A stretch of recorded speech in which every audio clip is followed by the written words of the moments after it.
बच्चों, आपको जैसे पता ही है, हमने पिछले अध्याय में राजा किसान और नगर इसमें पढ़ा कि लगभग 600 ईस्वी पूर्व से 600 ईस्वी तक विभिन्न भारत के राजनीति में क्या क्या परिवर्तन हुए। हड़प्पा सभ्यता के बाद कौन कौन सी सभ्यताएं उपजी, जैसे वैदिक सभ्यता, मौर्य, गुप्त, शुंग, दक्षिण भारत में चोल, चेर, पांड्य, सातवाहन आदि को हमने पढ़ा। जिससे कि हमें पता चला कि किस प्रकार 600 ईस्वी पूर्व से लेकर 600 ईस्वी तक भारत में जो है राजनीतिक विकास किस प्रकार हुआ, और भारत का जो आर्थिक विकास है किस प्रकार हुआ। इसी तरह बच्चों, आज हम अध्याय 3 में पढ़ेंगे कि 600 ईस्वी पूर्व से लेकर 600 ईस्वी तक भारत का सांस्कृतिक विकास क्या क्या हुआ। मतलब संस्कृति बच्चों, आपको पता ही है, बहुत ही वाइड शब्द है और ये विभिन्न इसके जो मायने हैं वो बहुत अलग अलग हैं। तो बच्चों, इस अध्याय का नाम है वो है बंधुत्व, जाति तथा वर्ग। आरंभिक समाज लगभग 600 ईस्वी पूर्व से 600 ईस्वी।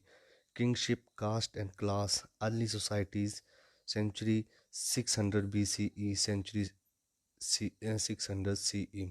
तो बच्चों, इस काल में हम या इस अध्याय में 600 ईस्वी पूर्व से लेकर 600 ईस्वी तक की जो मुख्य जो परिवर्तन हुए हैं, राजनीतिक, आर्थिक, सामाजिक, धार्मिक आदि जो है उसको हम पढ़ेंगे। लेकिन इन सभी को पढ़ने के लिए सबसे पहले पता ही है आपको, हमें जो स्रोत हैं वो कहाँ कहाँ से लिए गए हैं या कहाँ से ये जानकारी मिली है, इसके बारे में हम आगे पढ़ेंगे।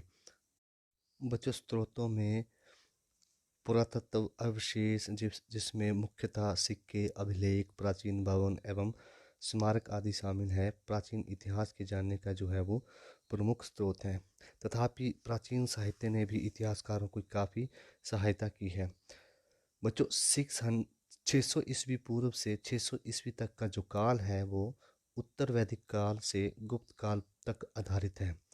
तो बच्चों, इस अध्याय को समझने के लिए हमें साहित्यिक रचनाओं से बहुत महत्वपूर्ण योगदान मिलता है।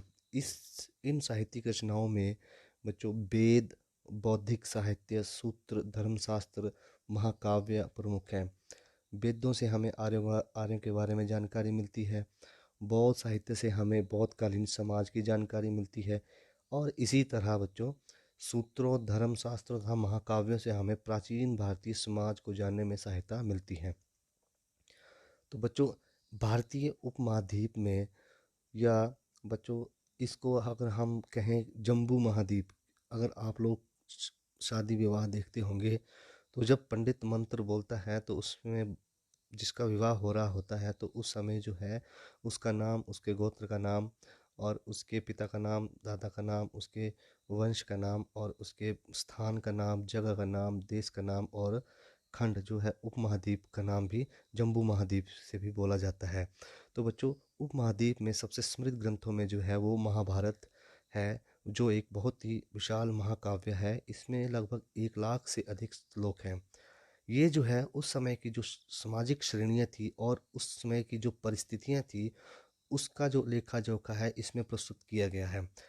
अब बच्चों, इसकी रचना का जो काल है वो 500 ईस्वी पूर्व जो है वो मानी जाती है। मतलब 500 ईस्वी पूर्व में ये लिखना शुरू हुआ था। ऐसा नहीं था कि ये शुरू में ही इसमें 1 लाख श्लोक लिख लिए गए थे, लेकिन इसका लेखन जो शुरू हुआ वो 500 ईस्वी पूर्व में हुआ और इसका लेखन लगभग 1000 वर्षों तक चलता रहा।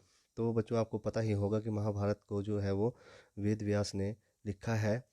तो इस प्रकार महाभारत का जो काल है वो संभवतः 500 ईस्वी पूर्व से 500 ईस्वी तक माना जा सकता है, जो इस अध्याय के सबसे निकटतम है। मतलब हम क्या पढ़ रहे हैं अभी, किस कालखंड को पढ़ रहे हैं, 600 ईस्वी पूर्व से 600 ईस्वी तक। और जो महाभारत में हमें जानकारी मिलती है वो 500 ईस्वी पूर्व से 500 ईस्वी तक जो है ये इसकी जानकारी मिलती है। मतलब ये जो काल है महाभारत का काल, और जो अब हम इस लेसन में पढ़ रहे हैं काल 600 ईस्वी पूर्व से 600 ईस्वी तक, वो लगभग सेम है, ये बराबर है। महाभारत से हमें प्राचीन इतिहास को जानने का जो है वो बहुत ही महत्वपूर्ण स्रोत है। इसमें हमें तत्कालीन सामाजिक के बारे में बहुत सारी जानकारी मिलती है। और 600 ईस्वी पूर्व से 600 ईस्वी तक ये जो महाभारत है, ये तत्कालीन 600 ईस्वी पूर्व से 600 ईस्वी तक के समाज पर आधारित है।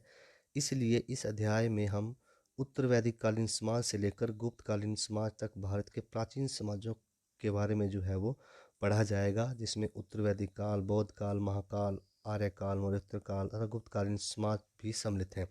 तो बच्चों सबसे पहला जो है ये थी इस अध्याय की इंट्रोडक्शन। बच्चों तो सबसे पहला जो इसका पॉइंट है या विषय है वो प्राचीन भारतीय इतिहास के स्रोत, literary sources of Asian Indian history. तो बच्चों इसके बहुत सारे हमें सोर्सेज मिले हैं। सबसे पहला सोर्सेज आता है वेद। बच्चों आपको पता ही होगा वेद हमारे संख्या में 4 हैं, ऋग्वेद, यजुर्वेद, सामवेद और अथर्ववेद। ऋग्वेद जो है वो सबसे प्राचीन है और शेष जो 3 वेद हैं, यजुर्वेद, सामवेद और अथर्ववेद, ये जो है ये बाद में लिखे गए हैं। ये जो ऋग्वेद है वो ऐतिहासिक दृष्टि से नहीं लिखे गए थे, परंतु फिर भी प्राचीन आर्यों की राजनीतिक, सामाजिक और धार्मिक अवस्था को जानने के लिए ये जो है वह हमारी बहुत सहायता करते हैं। उसी प्रकार दूसरा पॉइंट इसका आता है महाकाव्य। हिंदुओं के 2 महाकाव्य हैं, आपको पता ही होगा, रामायण और महाभारत। ये हमने टीवी सीरियल के द्वारा जो है देखे हुए हैं। और इसमें जो है रामायण महाभारत से हमें तत्कालीन सामाजिक, आर्थिक, धार्मिक और जीवन के संबंधों में ज्ञान मिलता है। किस प्रकार जो है आर्यों ने गंगा, यमुना तथा उसकी सहायक नदियों के किनारे छोटे छोटे राज्य स्थापित कर लिए थे।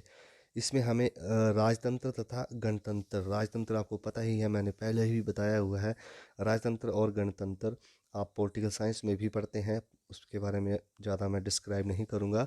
तो राजतंत्र और गणतंत्र दोनों जो थे राज्य थे उसके बारे में भी बताया गया। मतलब राजतंत्र और गणतंत्र दोनों प्रकार के जो राज्य थे उसके बारे में बताया गया है महाकाव्यों से।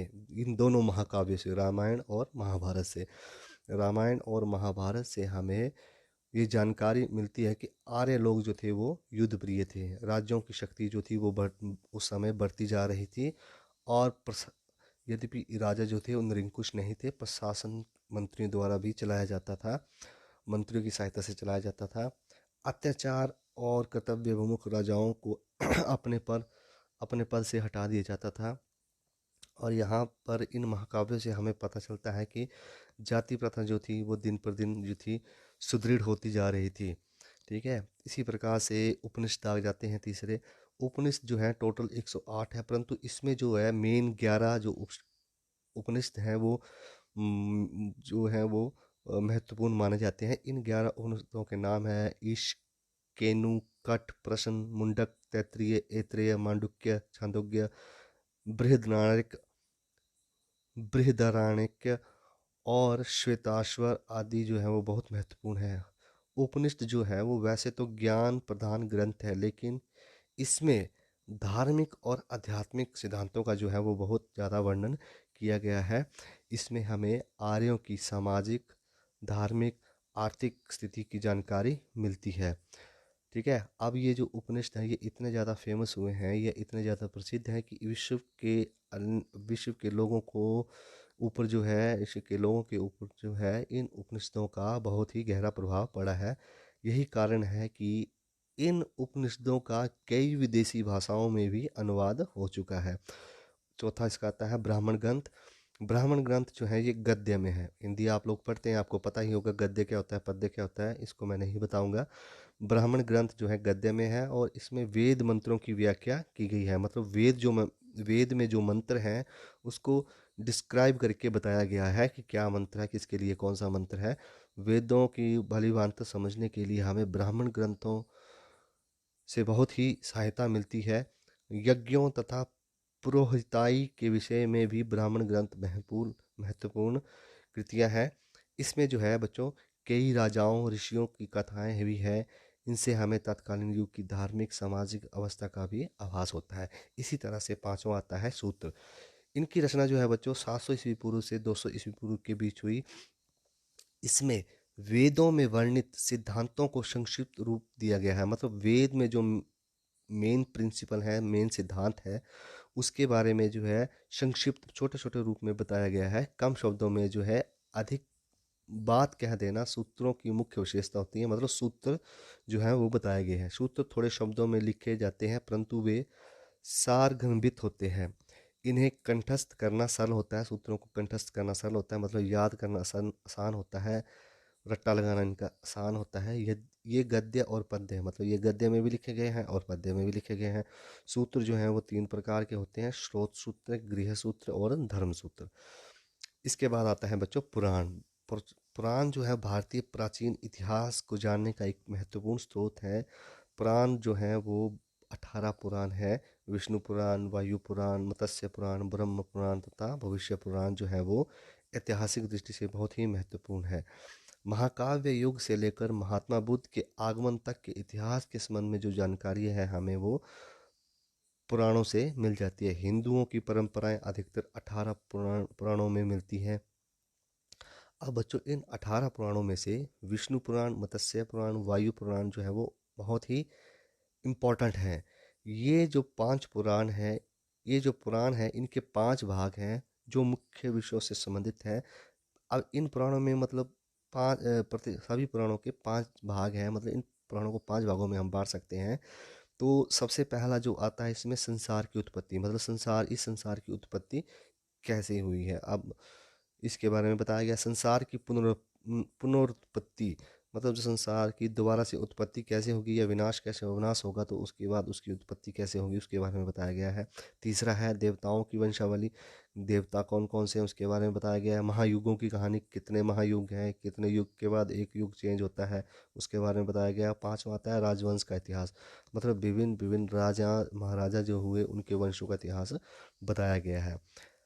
इतिहास की दृष्टि से जो है पहले 4 भाग जो है इम्पोर्टेंट नहीं है। पहले 4 भाग संसार की उत्पत्ति, संसार की पुनरुत्पत्ति, देवताओं की वंशावली और महायुगों की कहानी। लेकिन पांचवा जो है राजवंश का इतिहास, वो ऐतिहासिक दृष्टि से बहुत ही महत्वपूर्ण है।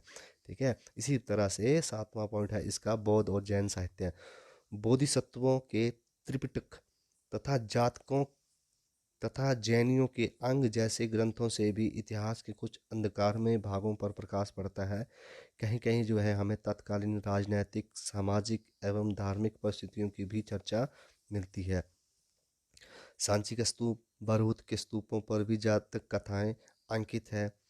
बोधिसत्वों की परंपराओं का ज्ञान दीपवंश और महावंश जैसी पुस्तकों से होता है। इन पुस्तकों के अध्ययन से कला के साथ साथ अशोक आदि सम्राटों के संबंधों में भी जानकारी मिलती है। अब ये दीपवंश जो महावंश जैसी जो पुस्तकें हैं इससे हमें मौर्य कला और अशोक राजा के बारे में भी जानकारी मिलती है। इसी प्रकार बच्चों जैनियों की अनेक पुस्तकों में हमें उनकी परंपरा कथाएं दी गई हैं, परंतु ये कथाएं जो है हमें चंद्रगुप्त मौर्य की संपत्ति के संबंध में बहुत सी दिलचस्प बातें हमें बताती है। ये तो इसी तरह का बच्चों हम जो है इस अध्याय का ये पहला पॉइंट हमने आज पढ़ लिया है, प्राचीन भारतीय इतिहास के साहित्यिक स्रोत। तो बच्चों ये जो अध्याय है ये बहुत ही इम्पोर्टेंट है। सिलेबस की वे से भी बहुत इम्पोर्टेंट है और आने वाले आपका जो जीवन है उसमें भी आपके लिए बहुत ही इम्पोर्टेंट है, क्योंकि इसमें अध्याय में जो है हमें विभिन्न जातियों के बारे में, शादी विवाह के बारे में, गोत्रों के बारे में, आप जो है जैसे बच्चों आप लोग बड़े हो रहे हैं, आपकी जो शादी होगी तो आप कितने प्रकार के विवाह होते हैं, उन विवाहों में से कौन कौन से विवाह आप कर सकते हैं उसके बारे में भी हम इसमें पढ़ेंगे। रामायण के बारे में पढ़ेंगे, थोड़ा सा महाभारत के बारे में पढ़ेंगे। तो बच्चों ये जो अध्याय है बहुत ही महत्वपूर्ण है। आशा करता हूँ आज जो मेरे द्वारा इस वीडियो के माध्यम से आपको बताया गया है वो समझ आ गया होगा। मिलते हैं नेक्स्ट वीडियो में, तब तक